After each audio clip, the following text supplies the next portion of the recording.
ፊልሙ የሚጀምረው ጆመን የሚባል ወጣት ልጅ እያሳየን ሲሆን ቪንሰንት የሚባል የባለጸጋ ልጅ ነው። እህቱም ደውላለት የሰርጓን ቀሚስ እንዲያመጣላት በስልክ ደውላ ትነግሯለች። ጆመንም ቀሚሱን ለማድረስ እየሄደ እያለ በድንገት የድሮ ጓደኛውን ሙሽታንግን ያገኘዋል። ከተገናኙም ስለቆዩ አብረው በመሆን ወደ ምግብ ቤት በመሄድ የልባቸውን የተጫወቱ ሙሽታንግም ለጆመን የተሳካላት ቢዝነስ ባለቤት እንደሆነና የተለያዩ እቃዎችን ኤክስፖርት እንደሚያደርግ ያጫውተዋል። ሙሽታንግም ለጆመን አብረው እንዲሰሩ ይጋብዘዋል። ነገር ግን ጆመን ምንም አይነት ካፒታል የለውም። ቀን ተቀን ራሱ የሚያወጣው ገንዘብ ከቤተሰቡ እየተቀበለ ነበር። ምክንያቱም አባቱ ገና ልጅ እንደሆነና ቢዝነስ መስራት አይችልም ብሎ ነበር የሚያስበው። ሲያወሩ ሰዓቱ በመሄዱ ጆመን የእህቱን የሰርግ ቀሚስ እንዳላደረሰ ትዝ ይለውና በፍጥነት ለእህቱ ቀሚሱ ለመስጠት ወደ እነሱ ቤት ይሄዳል። እሱም ቶሎ ስላላመጣላት ይቅርታ ከጠየቃት በኋላ አባቱም ተናዶ እየጠበቀው ነበር። እሱም እንዳይቆጣው ምክንያት በመፍጠር ከቦታው ቶሎ ብሎ ይሄዳል። አባቱም ከተረጋጋ በኋላ ጆመን ወደ አባቱ በመሄድ ሞተር እንዲገዛለት ይጠይቀዋል። ቪንሰንትም ወደ ጓደኛዬ የሞተር መሸጫ ሄደህ ግዛ፣ ክፍያውን እኔ እከፍላለሁ በማለት ሂድ ግዛ ሲለው ጆመንም በጣም በመደሰት ይሄዳል። ቪንሰንት ቢሮ ቁጭ ብሎ እያለ አንድ ሰውዬ ወደ ቢሮ በመምጣት ጆመን የገዛውን ሞተር ክፍያ ልቀበል ነው የመጣሁት ይለዋል። ቪንሰንትም ተቀብሎ ሲያየው በጣም ይደነግጣል። የሞተሩ ዋጋ 1.8 ሚሊዮን የህንድ ገንዘብ ነበር። ሂሳቡን ከከፈለ በኋላ ጆመን በአዲሱ ሞተር ወደ ቤቱ ሲሄድ አባቱና ወንድሞቹ ውጪ ተናደው እየጠበቁት ነበር። ቪንሰንትም በጣም እንደተናደደበትና ለሞተሪ ሁሉ ገንዘብ ታወጣለህ በማለት ይቆጣዋል። ወንድሙም አልፍኖዝ በመጨመር ይጮህበታል። ቪንሰንትም የሁሉ ገንዘብ አውጥተህ ሞተር ስለገዛ ካሁን በኋላ የኔን አውቶቡስ እንደ ቅጣት ትነዳለህ ይለዋል። እሱም ትልቅ ጥፋት እንዳጠፋ በማመን ባሱን ሊነዳ ይስማማል። ጆመንም በሚቀጥለው ቀን ዝንጥ ብሎ ወደ አዲሱ ስራው ባስ ወደ መንዳት ያቀናል። ከሴቶቹም ጋር በጣም ከመግባባቱ የተነሳ አንዳንዶቹ ቲፕ እየሰጡት ነበር። በሚቀጥለው ቀን ጆመን በግድ የለሽ ሲነዳ ትራፊኮች ያስቆሙታል። ያለምንጃ ፍቃድም ሲነዳ ሊያሱት ሲሉ ምስጋና ይገባትና አክስቱ የከተማው ከንቲባ ስለሆነች ታስፈተዋለች። እነሱም ወደ ቸርችና ስህተትህን አስተካክሉታል። ጆመንም እንደተባለው ከእህቶቹ ጋር በመሆን ወደ ቸርች ይሄዳል። ነገር ግን እየጸለየ እያለ በድንገት አንዲት የምታምር ካትሪን የምትባል ልጅ ያያል። ወደ ቤትም ከተመለሱ በኋላ ጆመን ስለ ካትሪን ማሰብ አላቆመም ነበር። እህቱም ትመጣና ካትሪን የዱባይ ነጋዴ ባለጸጋ ብቸኛ ልጅ እንደሆነች በመናገር ጆመን አጎት የሆነው ይህንን ሲሰማ እነሱ ቢጋቡ የበለጠ ሀብታም እንደሚሆኑ ለጆመን ይነግሩታል። በሚቀጥለው ቀን ካትሪን መኪናውን ያቆመችበት ቦታ የጆመን አጎት በመሄድ መኪናውን እንዳያወጣ አድርጎ የሱን መኪና ያቆማል። ጆመንም ከእህቱ ጋር በመኪና በመምጣት ካትሪንን ልሸኝሽ በማለት አብረው መሄድ ይጀምራሉ። እህቱ ደግሞ አብረው እንዲያወሩ በማሰብ ካፌው ጋር አውርደኝ ትለዋለች። እሱም እሷን ካወረዳት በኋላ ካትሪንና ጆመን በመሆን ማውራት ይጀምራሉ። በጣም ስለተግባቡ አብረው ሆነው ቀኑን ሙሉ አብረው ይውላሉ። በኮንስትራክሽን ካምፓኒው ጋር የጆመን አባት ከኢንቨስተር ጋር በመሆን ለመስሪያው በሚል ገንዘብ ይቀበለዋል። እሱም ከጨረሰ በኋላ ቪንሰንት ከልብስ ሱቆች ውስጥ አንዱን ለጆመን እንዲያስተዳድር ይሰጠዋል። ማታ ላይ ቪንሰንት ወደ ቤት ሲገባ ልደቱ ስለነበር ሰርፕራይዝ ያደርጉታል። ሁሉም በመደሰት ቀኑን ያከብራሉ። አንድ ቀን ቪንሰንት ለጆመን ወደ ሰጠው ልብስ ቤት ሲሄድ እዛ ያሉ ሰራተኞች ልብስ ቤቱን ጆመን እንደሸጠው ይነግሩታል። ቪንሰንት በመናደድ ወደ ኮንስትራክሽን ካምፓኒው ሲሄድ እዛም ፖሊሶች ይጠበቁት ነበር። ምክንያቱም እዛ ያሉ ሰራተኞች ያለ ፈቃድ ስለሆነ እየተሰራ ያለው በማለት ለፖሊሶች በመናገራቸው ነበር። የቪንሰንትም የቀኝ እጅ በመምጣት ምን እንደተፈጠረ ይጠይቀዋል። እሱም ቀጠል አድርጎ ከኢንቨስተሩ ጋር ለመስራት ቤቱን፣ ድርጅቱንና ያለውን ነገር በሙሉ አስይዞ ገንዘብ እንደተበደረ ይነግረዋል። ባልደረባው ምንም አማራጭ እንደሌላቸውና ያለንን ነገር በሙሉ ልናጣ ነው ይለዋል። የቪንሰንትን ቤተሰብ ከተሰበሰቡ በኋላ ሁሉም በአባታቸው ስለመናደዳቸውን ተራ በተራ ከተናገሩ በኋላ ቤቱን ለቀው ይሄዳሉ። ፖሊሶቹም ቪንሰንትን ለማሰር ይመጣሉ። ነገር ግን ቀኝ እጁ የሆነው ሪቫኒ በመምጣት ለሁሉም ነገር እኔ ነኝ ኃላፊነቱን ወስዳለሁ በማለት ለጓደኛው ይታሰርለታል።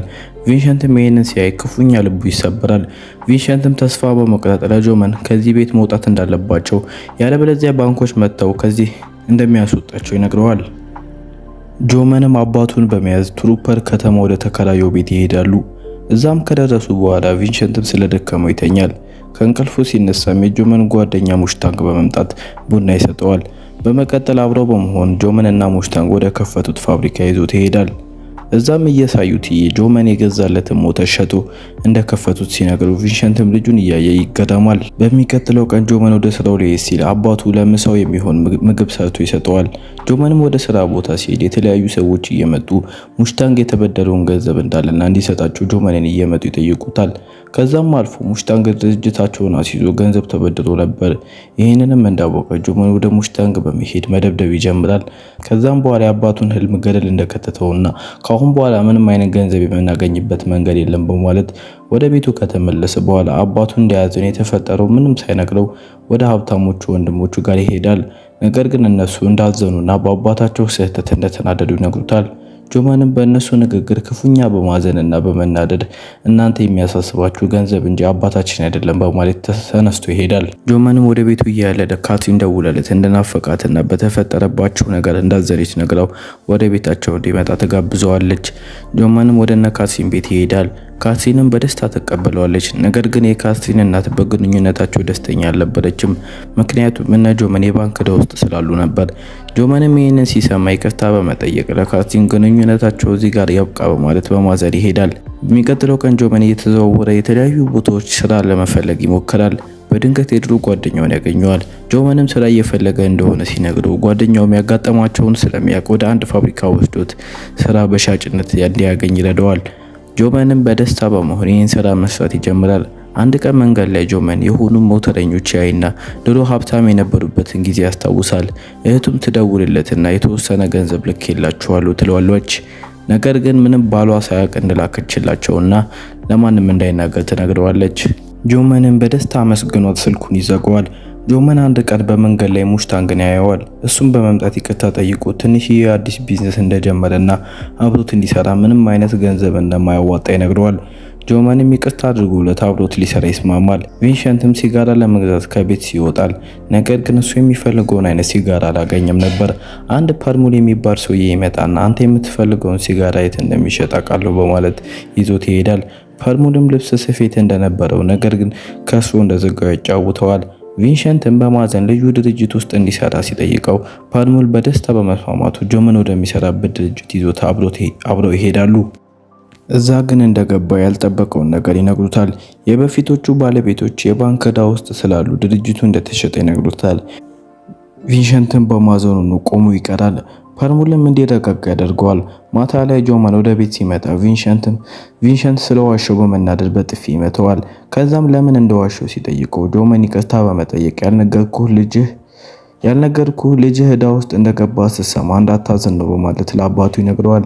ቪንሰንትም ይህንን ሲሰማ ከአሁን በኋላ እንዳትዋሸኝ በማለት አሁን ያለንበት ቤት ውድ ስለሆነ ከዚህ ቀነስ ያለ ቤት መፈለግ አለብን በማለት ይተቃቀፋሉ።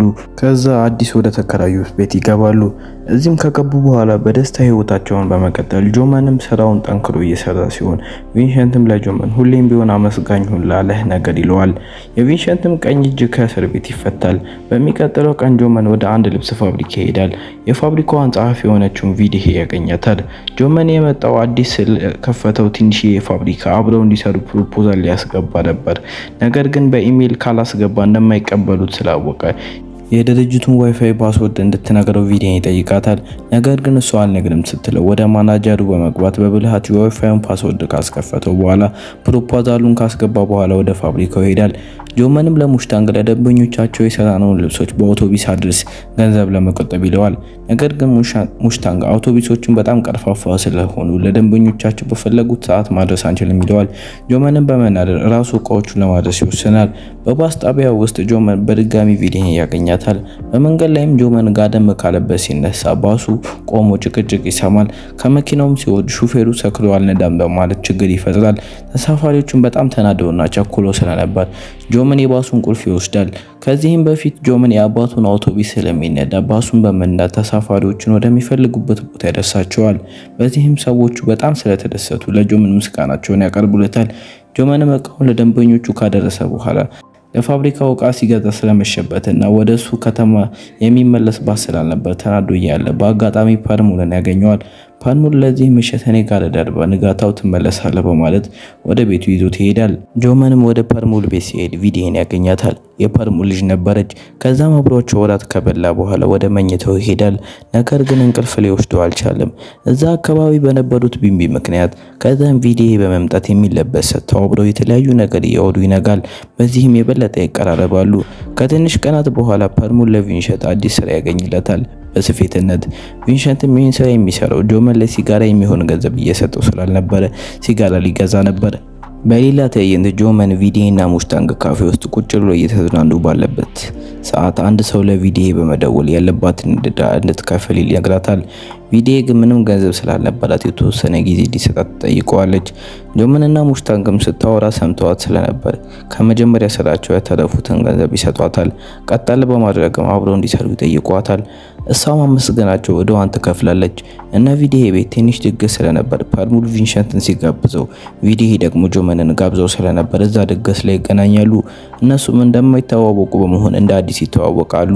ከዛም አብረው ሆነው ወደ ቤት እየተመለሱ እያለ ቪንሰንት ሲጋራ አውጥቶ ሲያጨስ ጆመን እኔ ገንዘብ ሳልሰጥህ ከየት አምጥተህ ነው የምታጨሰው ብሎ ሲጠይቀው ቆይቷል ከገዛሁት በማለት ይዋሸዋል። አንድ ቀን ጆመን ወደ ልብስ ስፌት ፋብሪካ የደንበኞቹን ትዕዛዝ ሊቀበል ሲሄድ አባቱን እየሰፋ ያየዋል።